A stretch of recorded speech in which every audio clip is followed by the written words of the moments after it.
Hey, my name is Maggie and I am with Delight Flower Farm.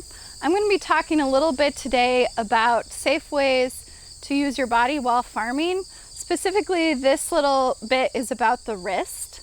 So I personally have experienced a lot of wrist pain over the years. We do a variety of tasks where you use your hand.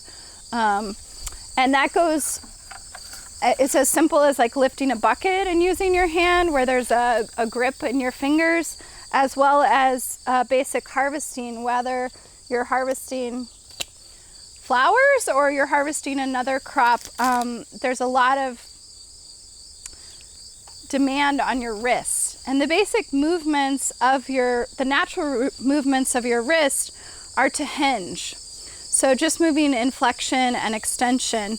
But a lot of times what we do actually demands that the wrist moves in a different way. So a few things that I've found that can be helpful are varying the tools that you work with.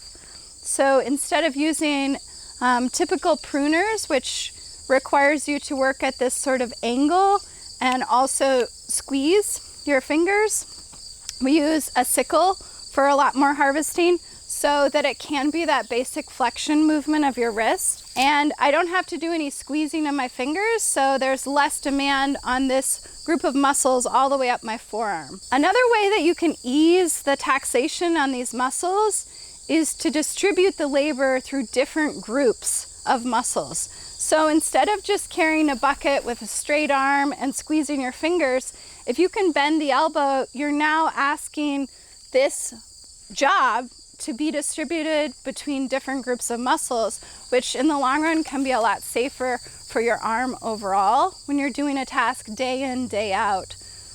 Sometimes for a week at a time, you might be doing one task, or a season at a time. So any way that you can vary the movement and the demand of the load on different joints in your body, as well as different muscle groups, the safer it's going to be in the long run. So beyond being really conscious about the ways in which you're using your wrist while you're using it, you can preventatively stretch your wrist regularly or even after a task that's very demanding, especially if you're experiencing some pain. Take a few minutes and stop and go ahead and stretch your wrists out. So a really basic stretch is just to find a flat surface. This is the door of our hoop house, so any surface will do. Place your hand about shoulder height and spread the fingers really wide. In fact, when I place my hand down, I try to place the fingers first and stretch my hand as wide as possible so I get a full stretch through the palm. And then here, I can just stand and feel the hand itself, as well as all the muscles going up to the shoulder. You might even feel this into your neck getting a stretch. And after a little bit of time, you may want to just take your hand down. You can start to turn the hand back. Try to keep your shoulder down while you're stretching like this. And then you can also turn it in the opposite direction. So you're getting a full range of motion through your shoulder and up your arm, and you're getting the fingers to stretch.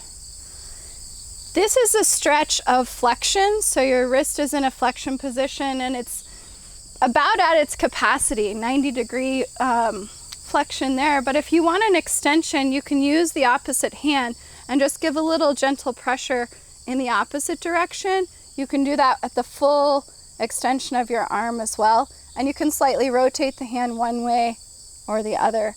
And you don't need to do these exhaustively. If you do this like 2 or 3 times, maybe hold it for 15 seconds each throughout the day. I wouldn't suggest doing it more than 5 times a day.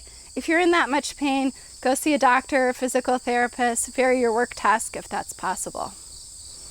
But some basic gentle stretches can go a long way to prevent overuse, strain on your wrists, your arm, your shoulder, and can also help you if you are experiencing soreness.